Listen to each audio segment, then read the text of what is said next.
um, so yeah, but I mean, I don't know. I think networking, maybe this is why I ended up being a recruiter in the end. Networking for me was never that difficult. I just always made, kind of specific goals about who I wanted to connect with and speak to.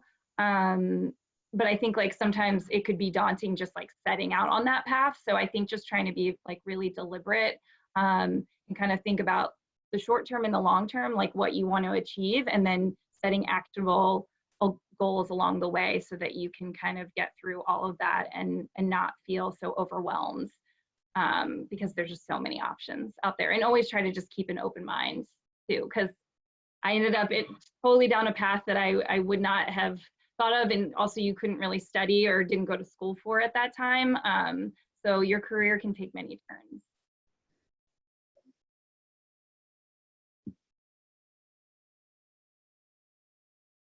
Sonika, you want to chime in?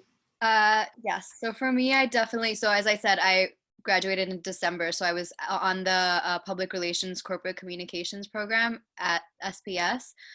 So I think one of the big things was going to things like this. Obviously, we're virtual right now, so we can't interact, in real life. But all the previous ones I went to, there were a lot of sessions where people who were on the job would come and do panels, or there were like summits like this. So I think going to those was really important.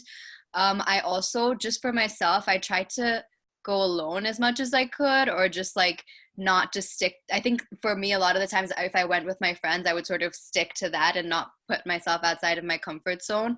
So I think as much as you can try to push yourself to just talk to people, because we're all kind of there for the same reason. We all want to make connections and, get to know these people in this space. So I think that even if it's kind of uncomfortable, I think the more you do it, it gets easier. And then I think that my biggest fear was always that I would be kind of like annoying someone or like asking for their time when they didn't really want to give it to me. But I think that, again, people, as long as you do it sort of respectfully, people will, try to make time. I've never really had like a bad experience with reaching out to someone. And then also, especially because we have Professor Mogul here, I felt like our professors were huge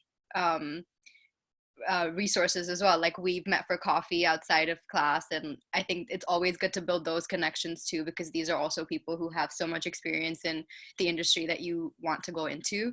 So I think that was also another great networking resource.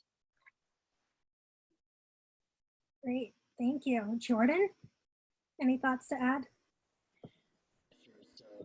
I graduated from Rowan University with a degree in public relations and was active with the PRSSA chapter there, where I attended several networking events where we met alumni. They sat at different tables. We could go over and talk with them. Some were in agencies, others in healthcare, communications, other fields. And I guess one of my biggest fears, and I think Sinik actually brought up a great point on just breaking out of your shell and not being afraid to go to networking events by yourself. And that's eventually something I took with me when I first joined after graduating the PRSA, and I'm active in the New Jersey chapter, where I often go to networking events by myself, but by now I know almost everyone there. Same for other events. I go to New York City, where I now have my own business card. I can hand people that as well. Excuse me, I had a business card before I got this position where I would not be afraid to say what I do and my experiences, and just also learn a little bit about them to even out the conversation. And these are all tips I took away from these networking events. And I'm always open to help others who are just entering the field or will be entering to answer your questions about networking as well. Great, thank you so much, Jordan. Great segue into my next question. This question specifically for Kristen. As someone on the HR and talent side, what catches your attention? I'm sure you go to so many events, or even if you intend to not even wear your HR hat on and you go out into the world and people know who you are, and you're participating in these networking events, what catches your attention and what really, I guess, for lack of better words, was a turnoff? This question came up in our keynote panel. Curious to hear from you as someone who wears that hat. For sure. And there's like a lot of different ways that this can go, but these are just like some the top level things that come to mind. Um, so certainly if someone approaches and like knows FH, like obviously, you know, we're a global comms firm, like we're talked about in a lot of different schools, which is great for us, that we're, you know, well known, but like really understands the work that we do. Or like can even speak about like, hey, I saw, you know, Fleischman was behind, you know, XYZ campaign, like that's so exciting. Just having those like quick things that really show that they've like done their homework, not only on Fleischman, but like specifically on stuff that we do that's topical and relevant. But also even beyond that, because I understand too, sometimes people don't always have all that or know ahead of time, like what, you know, where they're going to meet someone, but just be able to kind of speak eloquently about like why they want to pursue a career in PR or why agency sounds like the thing they want to do. Just kind of like hearing that like passion and excitement is always good. And it's totally fine to say that you like don't know exactly what you want to do too, because I mean, especially for New York, like for our graduate level programs, internship, post-grad programs, like we understand that not everyone's going to understand the nuances because we're so large. There's so many different things that we do, like Caitlin talked about, and that's totally fine. But just kind of like having some specific reasons as to why they want to get into PR and agency is really helpful. And of course, again, like dropping events or like people they've met at Fleischman, all of that, you know, people that have inspired them, all of those things kind of like matter when you're just like approaching us cold. So awesome. Now twisting that question back to Sonica and Jordan, who probably on the flip side, now that you've entered early stages in your career, curious, has, you know, when someone has someone recently reached out to you to either network, to ask you for advice, whether they're applying for a job at your company or just reaching out because you may be an alum from their school? What stands out when people have reached out to you? I know both of you have probably been on the flip side of this when you were both in school. Yeah, so I've had people reach out to me more so probably for information on the program, just because I obviously just graduated. So I've had prospective students reach out to me. And then also since I graduated, more students who are still in the program, but I met them while I was there and they're now about to start job hunting because they sort of knew I just went through the process to ask for any tips or advice that I had. And I think it was always nice when people had like specific questions because there's like so much information floating around and so much that goes into this that I think it was always nice when they were like, what was, you know, if they'd already like thought about it or looked at my background or like my LinkedIn and see what work I had already done.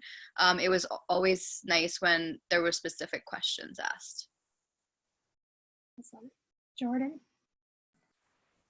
I noticed this especially when I started my first position. It was at a real estate agency in New Jersey, and after I made that LinkedIn update, I saw a lot of people viewed my profile, and I received a few messages. Some people, I think it was either one guy from Columbia or NYU, just reaching out to say, hey, I saw you started a new position, just didn't know if you had any advice on entering the field or looking for a position. So I just told them some tips I learned, such as don't be afraid to put yourself out there, whether on LinkedIn, see if you have any mutual connections at certain companies they are interested in applying to, reach out to them, tell about your interests, maybe even meet them for a cup of coffee or a phone call, just to not be afraid, find ways, creative ways in order to attain your own career goals. That's awesome. It looks like we've got a number of students who've just trickled in. So students, we've got some questions or participants from our panel right now, and wanted to encourage all of you to think about questions that you may have that you might want to ask. I mentioned earlier at the beginning of this call that this video call is structured a bit differently than our keynote opening panel, and that everyone will be able to ask questions directly verbally through their computer. If you don't feel comfortable asking a question, feel free to insert it in the Zoom group chat, and I'm more than happy to read your question. So I'll let all of our participants think if they have any questions that they want to ask our panel. In the meantime, I'm curious, in the opening panel, we talked about mentors, and that was a big topic that came up twice. And I'm curious if each of you can share a powerful mentor in your life and how you got to them or how they came to you. Let's start with Kristen, or anyone who wants to take it. That's interesting. I was actually thinking about that during the panel, like, who are my current mentors? And I certainly have them. I just think, you know, I might not be so deliberate now, now that I'm like 10 years into my career about, you know, getting a lot of face time with them. But I do have one specific mentor within Fleischmann, who I'm lucky to still get to work with regularly. But she was actually the head of HR when I joined, and I remember interviewing with her, and she was like on a long list of people that I had to meet, and I actually did not realize how much we were going to get time together, because in the time that I started our like organization in New York, like our TD function like changed drastically, and so we got a lot of time. And I think now it's funny because she's actually in like our chief of staff for Americas now, in an operations role, which is like, you know, adjacent to HR and talent acquisition, but not the same thing. And I think it's so great to just kind of see how she, like, I use time all the time, like grab time with her just to kind of get her take on some of the things that we're doing from an HR and talent perspective, just because it's interesting to see the operations side of things and what's like the broader picture, which I can get so in the weeds, especially when I have like 30 plus open jobs that I'm working on, not to really see like the big picture. So I think just like going out of my way to still make sure, even though she's no longer my boss or in the chain of command for me, that she's up to date on what I'm doing and what our goals are from a TD perspective. But it's funny too, even externally, like there are people that I didn't even work with that have become my long-term mentors, like people that I almost worked with that I just like really had a connection with. And you know, anytime I have a question about maybe my career path, or like what is the future, even if I don't really know, like if I just am kind of like questioning things, I love to tap them, ask them for coffee, just kind of see what's going on in their world and what they're seeing, you know, externally, is always helpful, because you can get so like easily like zoned in on your own company and what you're doing.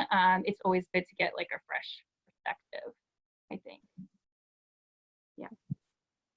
I think for me, so my first internship in New York was at a beauty and lifestyle company, and the chief marketing officer there, she had like the kind of career and like the kind of person she was. I was like, this is who I want to be when I grow up. So I instantly like really tried to get more of her time, like asked her questions. And so we have now like a great mentor-mentee relationship where we you know, check up on each other, like we'll have coffee. She's been great and like always available to help me with whatever I need. She actually introduced me to the CEO who I worked with next when I did my next internship, and who ended up being a huge part of my thesis. So I think that having a person whose career that I really want to emulate, and then sort of, you know, learning like not only what she does on the job, but what she does outside of that, you know, like what kind of books she likes to read, like how everything she does sort of informs this career trajectory that she's on. I think that having that sort of person was really, really important. So I definitely feel really grateful that I found like a really great mentor early on.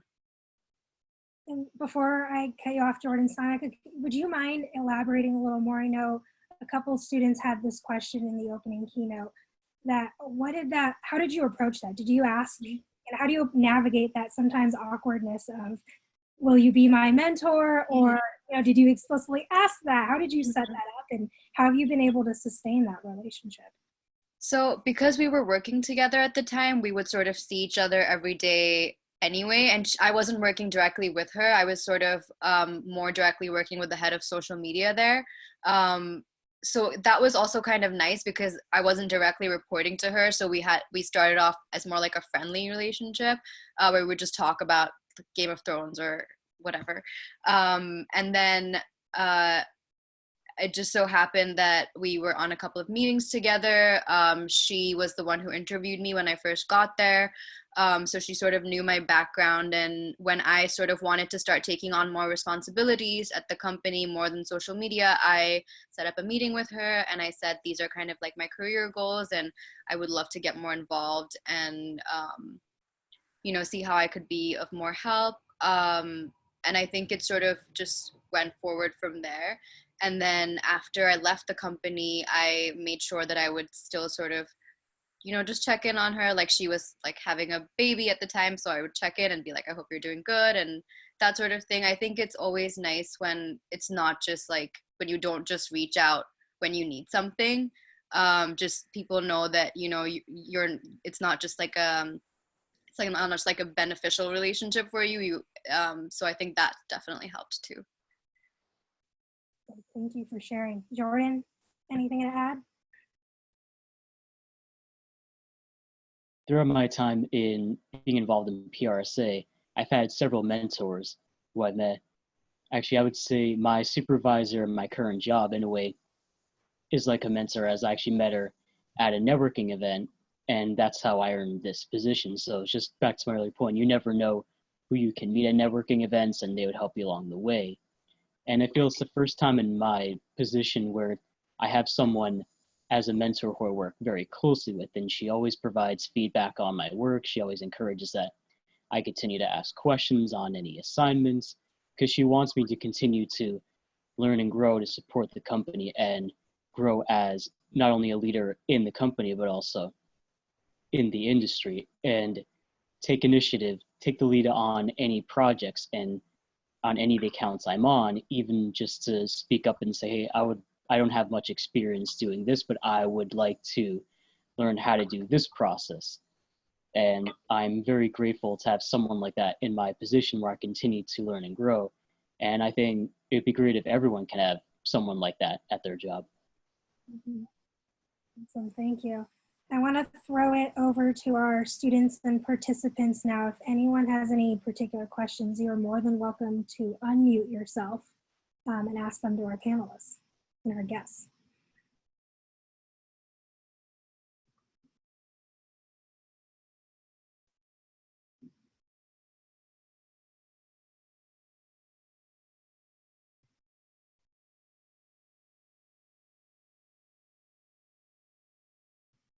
No questions, not even from Professor Mogul. Well, I can always ask a question. The word mentor is a weighty word, I think, and it implies a formal relationship. So if you each have one or two mentors who you can name, or have had mentors who you could name, what about existing, maybe numerous ongoing relationships that are about checking in? Or do you maintain a series of, could you name 10 people, maybe off the top of your head, who you check in with periodically so you can be top of mind with them? And maybe they have different specialties, or maybe you have a different kind of relationship with each of them. Do you have a broader relationship than the formal 2 or 3 who might be considered mentors?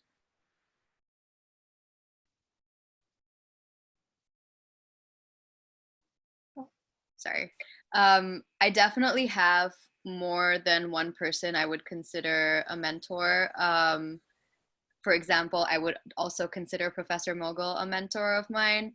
And there are definitely like 4 or 5 people like that who I check in with regularly, who I try to continue having conversations with, just because I feel like I get different insights and different just things from those different mentor relationships. So I think it's definitely helpful to have more than one person like that. So I would definitely say I have more than one.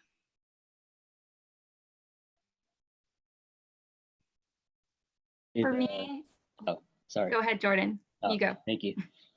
Yeah, the same. I guess I wouldn't exactly call them mentors, just people I met either through PRSA or other organizations that I either check up on, say, if they have a LinkedIn update, maybe they start a new position. I would just message them to see how they're doing. For example, even just last weekend, I messaged one person. He used to work in New York and he moved to Boston. He used to work in journalism, now on the PR side, just to ask how is everything going, and just some questions he may have on pitching, since he worked on that side and now switched to PR. Now he's pitching to people instead of being pitched to. So I want to know just his perspective on that, also on how to prioritize and stay organized within an agency setting. And I think it's really important that in the past few years, I've grown more comfortable with reaching out to people and to doing that. And I appreciate that. And yeah, if over time people can reach out to you, and just to be comfortable and be in your own skin is something that's a strength as well as you go along in your career. You can go, Kristen. Also, just thinking about the long term, like you don't know where your career, like what twists and turns your career could go.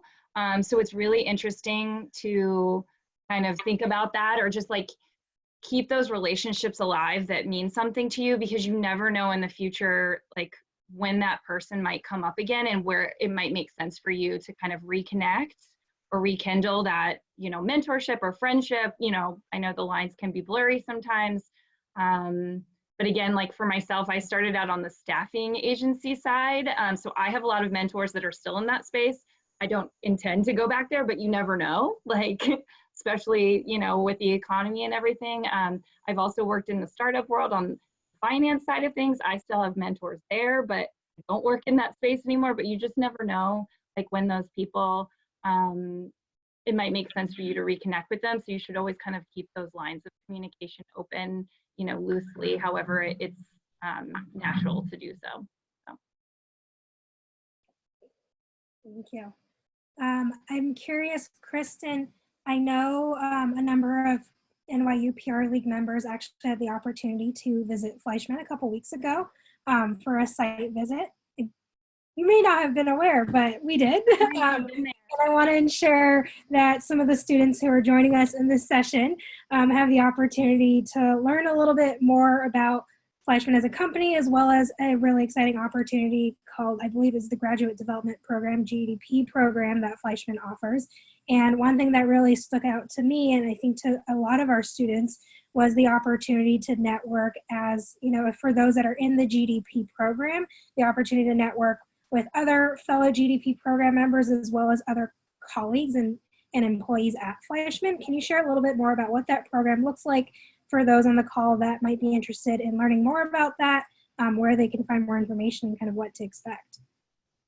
For sure, yeah. And now I'm realizing I don't think I stepped into that meeting when everyone was there. I'm sorry. No, my colleague Janelle usually runs that program. So sometimes if I have a busy day, I'm not able to pop in. But yeah, the Graduate Development Program is something very special, and we do have it across offices. Not all of our offices though, just because New York is one of the biggest. So it's a really like robust program. So we're lucky to be able to do it in New York. But essentially in New York, we have a pretty large office, like 160 people-ish, I would say.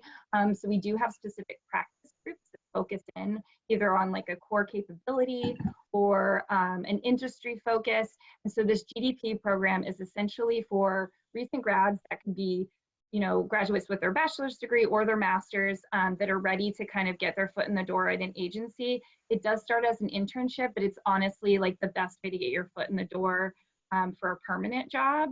And we've just found so much success with it that we kind of take that route versus going for like the permanent AAE or account coordinator level roles to start with. But the program, so we've made some slight tweaks, but the program runs about 6 months. And usually in that time, you'll be placed with a certain practice, and we do ask in applications that you put your top 3 groups of interest, practice groups of interest, which are listed on the application. And we try to match you based off of your interests. And then so you're basically, you know, matched with these groups, and then you're put on pretty much the same type of work that any entry-level assistant account executive would be doing. I would say kind of what we heard in the earlier panel. about like media monitoring, you know, the entry level media relations type work, a lot of writing, you know, copy, content, crafting, press releases, and all those sorts of things, a lot of research, and just being able to kind of brainstorm and be a part of the overall process day to day.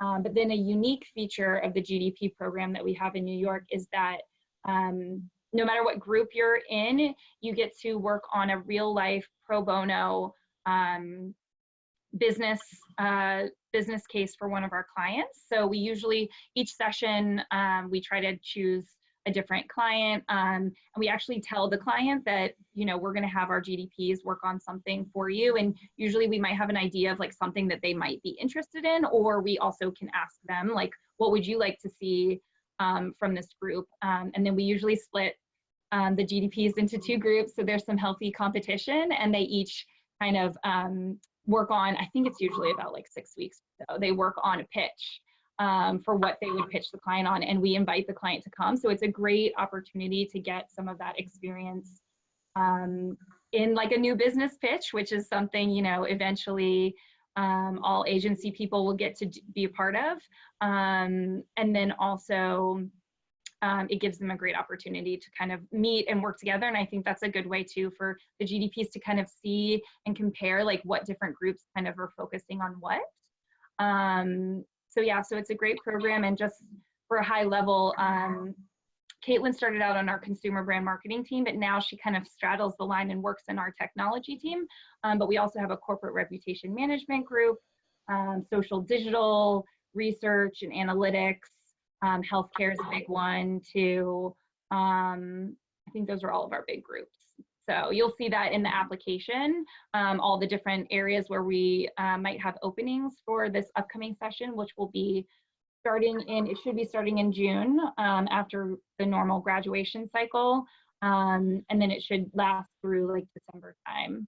And the job posting is up on our website now, but I'm happy to share that through to you, Felicia, after this as well, if you want to blast that out to everyone, because we're gathering applications right now. I know many students are looking for opportunities, especially as graduation, or I say virtual graduation. Right. NYU is saying potentially coming around the corner. Jordan and Sonica, curious from your perspectives, kind of coming into your career, in terms of the value of networking and networking with the colleagues that you have around you. What are some lessons or takeaways that you've come across so far? I think for me, when I started job hunting, I think the main or the number one thing that I really focused on was networking, because I think that I found myself applying to these LinkedIn positions where I could see that like 200 people had applied. And I was like, I don't know how much I'm getting lost in that. I don't know how this process of reviewing these applications works. So for me, it was like, I want to be recommended, or I want to be face to face with someone and kind of make my case for myself that way. So what I really tried to do is connect with everyone who I had previously worked with at internships, or people I'd met at events like this, or, you know, I asked, sometimes I even like went onto Instagram and DM'd someone who I thought their job was cool and tried to set up a coffee or something with them. So for me, networking was really how I approached job hunting. For me, it was very overwhelming to look at myself as a piece of paper within like 500 CVs. So for me, networking was the thing that I decided to do. Like I set goals, like I want to have 1 coffee this week. I want to have at least like 2 phone calls this week. I tried to set goals like that so that I could talk to as many people as possible. And then it was really nice because when I found a job, I was so happy to like reach out to these people and say, oh, like I'm so happy, like I got this position that I'm really excited about. And everyone who I'd spoken to was also just like very supportive, you know, even post the 1 coffee that we had. So it was great to sort of use networking to get to my position now. Jordan? Sure. So kind of going off of that, on my different job searches, I learned that I used to just apply blind through websites such as Media Bistro and Indeed, but I've learned, of course, especially in the world of PR, connections matter. And I enjoyed networking with different people at events and having mentors to have advice on any job things, such as going on interviews. How do I best answer this questions, such as after I got laid off of my first position, how do you answer that dreaded question they ask you what happened there? It's just a way of answering it that's you answer honestly enough, but also positive, just to say I'm going forward with my career, that nothing can stop you in that sense. And so being proactive on such as seeing mutual connections you may have at certain companies on LinkedIn, reaching out to them, I did, and I've met potential employers for coffee. Just being able to step out of your shell and do something like that not only can lead you to your next job like it did for me, but also making even more connections along your own career. Awesome, thank you. Both of you touched on the concept of networking coffees, and I know Caitlin talked about this a lot in our opening keynote. I'm curious what, at least through your three perspectives, what's a tangible takeaway that we can leave with all of our students and participants in terms of a goal they should have with a networking coffee? I'm imagining, Sonika, it sounds like you've met so many different people for coffee during that phase of when you were looking for a job. And I'm sure a lot of those people, though they were very, opened you with or welcomed you with open arms, may not have been able to make a tangible impact and say, here's a job for you, right? Sometimes you probably, got someone who was willing to listen to you, and that's all that they were willing to do. So how did you really navigate that? And is there any kind of tangible piece of advice you can give our students? Like, did you leave every conversation asking a particular question, or what did you do there? I'm curious.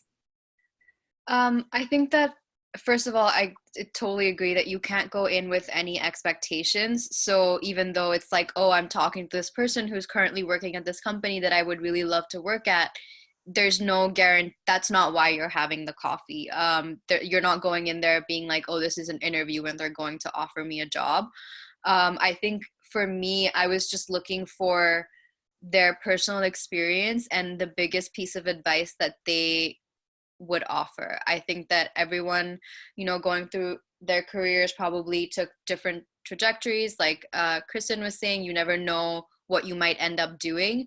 So I think that just hearing, their personal perspectives and whatever was the biggest piece of advice they had to offer and what they thought was the most valuable thing for me to be doing was very, very helpful for me. So that was sort of what I focused on.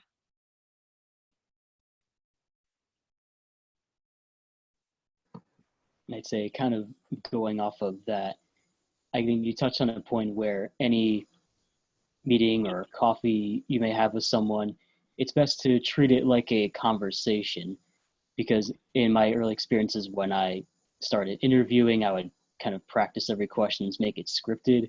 And I learned from multiple people that it's best to at least just practice from bullet points. So then you can just make it as casual as possible, not come off as a robot, just to be able to be yourself in that situation, whether it's just meeting for a coffee or an interview, and just not be afraid to ask questions such as their own personal experience, lessons they've learned along that path. And those are kinds of questions I asked in any recent coffee chats or interviews. And I would suggest to keep always be curious in the field you want to enter. Good advice.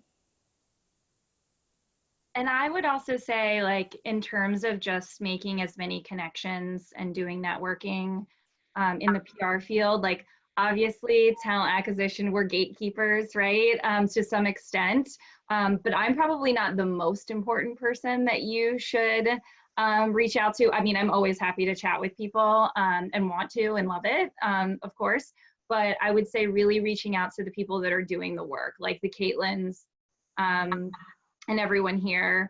I think those are going to be the best people to get the most helpful information. And they probably don't know like what the job prospects are at their own company, or like, maybe, they just don't stay up to date on all of that. But I will tell you, like, those are the recommendations that matter. I get so many people, internal employees, that come to me and say, oh my gosh, I met this person, like, I want to show you their resume. I have no idea what we have open right now, but I can tell you why I thought they were fantastic. So, and that, I mean, that clears you out of the noise of the like hundreds of applications, you know, in a requisition for me. And it is true, like sometimes we're, you know, overwhelmed with the amount of applications we get for something. So if you are able to chat with someone on the inside that then passes it on to me, like that has a ton of weight. And you never know when the timing that might be right. And yeah, so just it's always a good time to make the connection and try to look for people that are actually doing things that you're curious about. Awesome. Thank you. I want to throw it back to our participants. Are there any other questions we want to ask our guest speakers today before we ask a few more and wrap it up?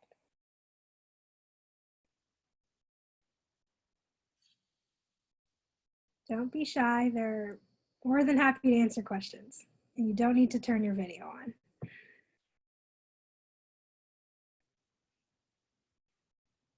While they're thinking, can I jump in with something?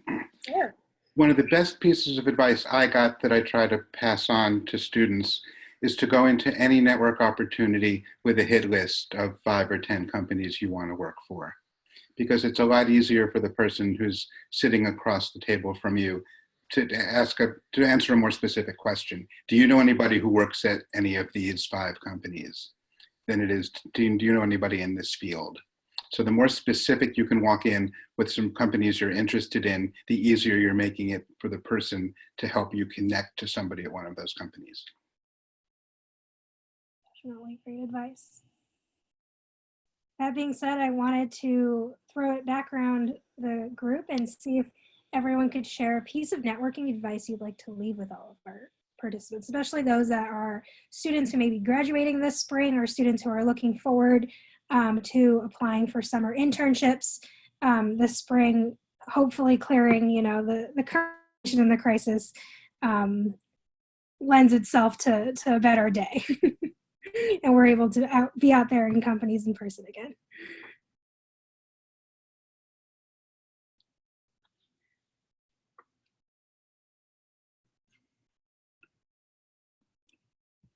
Well, I would say, I think going back to, it doesn't really matter what, you know, like we've had so many successful people come in without having PR in their backgrounds.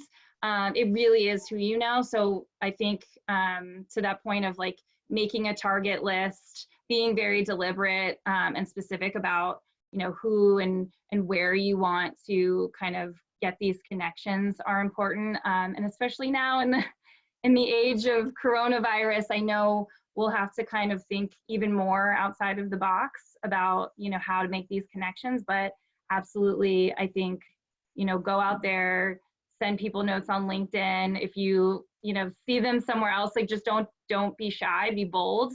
Ask them to connect for a phoner, whatever that may be. And like Caitlin said too earlier, like in most cases, like people are going to make time for you. So just don't be shy about it. And I think that'll get you to where you need to be. So. Yeah, I think for me, try to make a list of like a broader list of maybe like 3 industries that you can see yourself going into. And then like Professor Mogul said, then like a list of specific companies within those industries that you would really like to work at. And then once you have that, it's easier to directly reach out to people and, you know, say that I would love to hear more about your position, what you do on a daily basis. I think that being very like setting those goals for yourself, like for me, this was such an important part of the job hunting process that I enjoy doing it much more than writing like a cover letter. So I think it's as important as doing something like updating your CV or like writing those cover letters or keep making sure LinkedIn is up to date. I think it's as important and has to be as deliberate as that. So I think that just setting those goals for yourself, and even now, like I know it's hard to set up coffees with the coronavirus, but I think that all of us find ourselves a little bit more free in terms of time. So if people want to set up like a Zoom chat or like a phone call, I think you would probably, now is a good time to start making those connections, just because we have more time on our hands, rather than waiting until, you know, the summer or closer to when you are actually going to be looking for a job. So. I just want to say I appreciate that, the virtual coffee meetings, just to get creative in this age of the coronavirus. But also, when I was job searching, I learned actually from a book called The 2-Hour Job Search that it could help to create a spreadsheet of the companies you're interested in, rank them by those that are in your top, and those that maybe you're not that interested in, but you want to keep them on just in case. Any mutual connections you may have at those companies, the day maybe you apply for a position there or reach out. Maybe if you don't see any open positions yet, keep checking back on a LinkedIn or company in the future. And also when going to networking events, I made a point to, if possible, you can see the list of people attending, look at their LinkedIn, the companies they worked at, maybe any mutual connections you may have. And then when you meet with them, mention any of those topics for conversation starters. I just feel having those being organized in the companies you're looking for and keep reaching out to mutual connections can help you in the long run on your job search and building your network. Great advice. It looks like we have a question from the audience. What are some key skills that you identify now being at your companies that you wish you could have developed more while in college?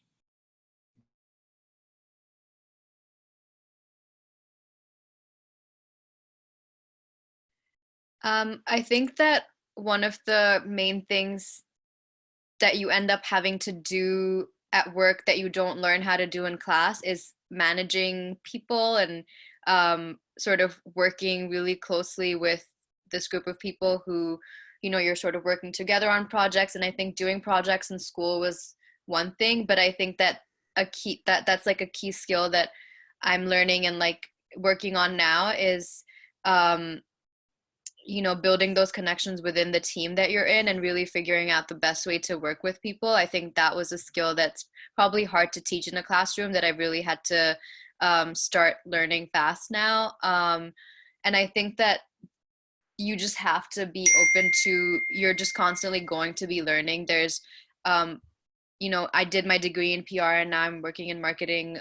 So they are definitely very closely aligned, but there's just things that you do on a job that I don't think that you are necessarily, it's hard to teach in a classroom. So I think just be prepared to have those, continuously have those teaching moments and just be open to those. So I think that would probably be the main thing.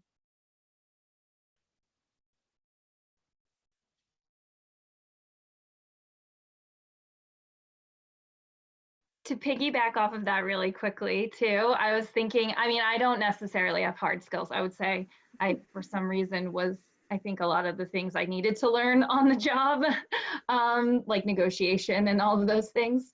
But I do think a lot of what I would call like the soft skills can be hard to master, especially when you're thrown into your first like real job, especially if it's in like more of a corporate environment. And so kind of along the lines of the managing, I think managing expectations is a super key skill. Knowing when to speak up and say like, hey, you know, I have a lot of deadlines right now, like this might need to wait, or like, can you help me reprioritize? And just like really raising your hand and raising the red flag when you need to the appropriate people, whether that's your line manager or on different business streams, especially in an agency environment. Like there's going to be a lot of people asking a lot of things, and you need to kind of be able to explain with grace, you know, when things need to move or change. And what else? There was one other thing. Also just like always raising your hand and asking for help or saying when you don't know something. Like I do agree too with the earlier panelist about like Googling things. Like there's going to be some maybe like basic things. If you can find the answer yourself, like you should absolutely do that. But there's going to be some things about learning the business and how things work that the people around you should be able to answer. And it's much better to ask that up front than like get too far down the road and then say like, oh, I should have asked like what they were talking about, because now I don't know how to do this assignment. So those are kind of, again, I think more soft skill things, but all stuff to kind of keep in mind. I agree with all those points, and even in my new position now, I'm learning, especially to not be afraid to ask questions, and to also be just to be a raise your hand and reach up to do any tasks you want to do and gain experience.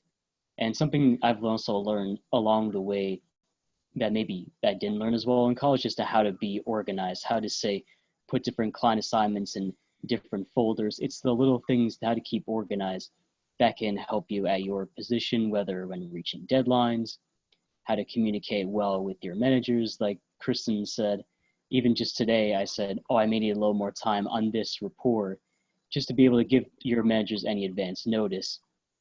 So you have clear communication with them on reaching deadlines as well. That's something that was learned in college, but now even more that it's much more fast paced, especially in an agency setting. But luckily in the environment I'm in, I have that support of everyone who's like, I can easily just ask them questions, they'll give me guidance. And I feel that's something that should be teach more in college, especially how to network and how to reach all deadlines. Great. Sonika, anything to add? Oh, you already went. My bad. I was going down the line and I was like, oh, I don't think we followed our order, but that's okay. I just want to make sure from our participants, if there are no more questions, I'd like to transition to having our panelists / guest speakers give any last closing piece of advice. But if there are, our person who asked that question had said thank you to all of you. Just want to transition to any last piece of close. And if there are any last minute burning questions, feel free to put them in into the Zoom group chat. But we'll start it back off with Kristen, then we'll go to Sonika and then Jordan to leave our participants.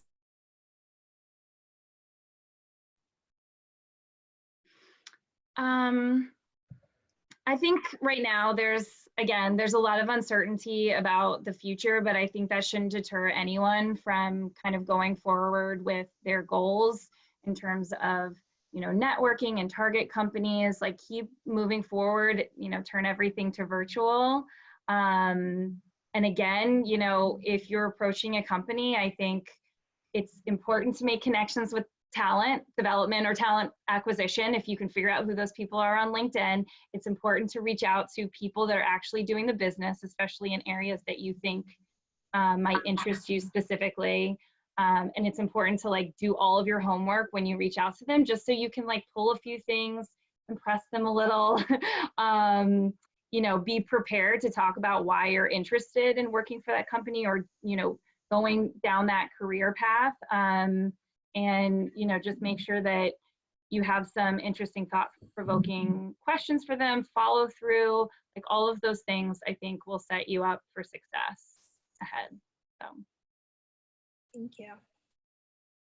Yeah, I think just be brave about it. I think that it's definitely a daunting process of having a conversation with a stranger. I think that that's always intimidating, but I think that if you go in there with a purpose, and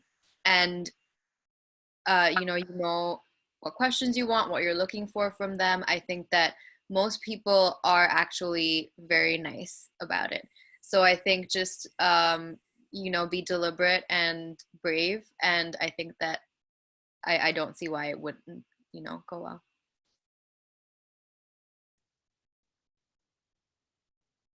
Off that point, at a recent networking event, the person who actually started the organization said that people can be very generous, and that can be regarded for anyone, whether for networking. If you're reaching out to someone, they're most likely willing to help you because maybe they've been in your same shoes and they remember what it's like. And that's something I look like down the road, as I've had many mentors, but a few years down the road when I gain more experience, I like to mentor someone myself, just be able to guide them along their own career path and help them there.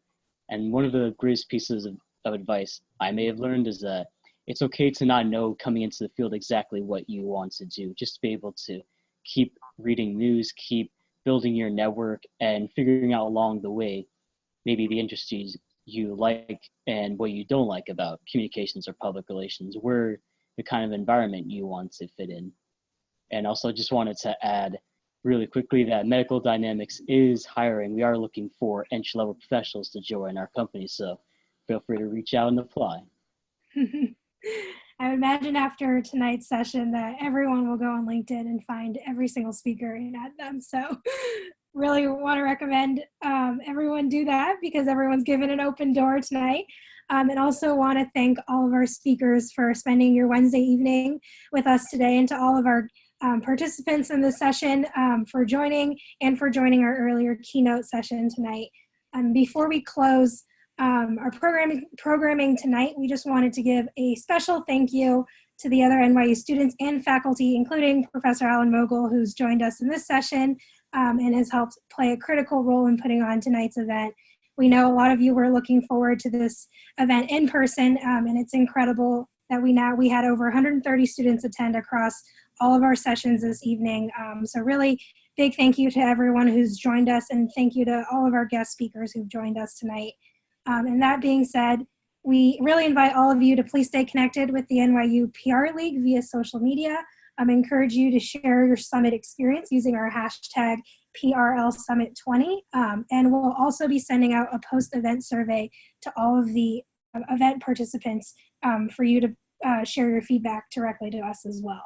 And like I said, I know all of our speakers here today seems like open for you to add them on LinkedIn, or at least send a friendly request perhaps. Maybe that's a social media favor or something, or a coffee date request. But thank you again, everyone, for joining, and we hope that everyone is able to get something out of this event. And thanks, Felicia. This was great. Thank you. Felicia.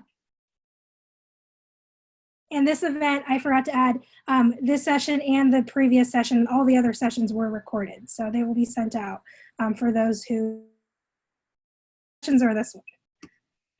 Thank you all. Thank you so much. Thanks, everyone.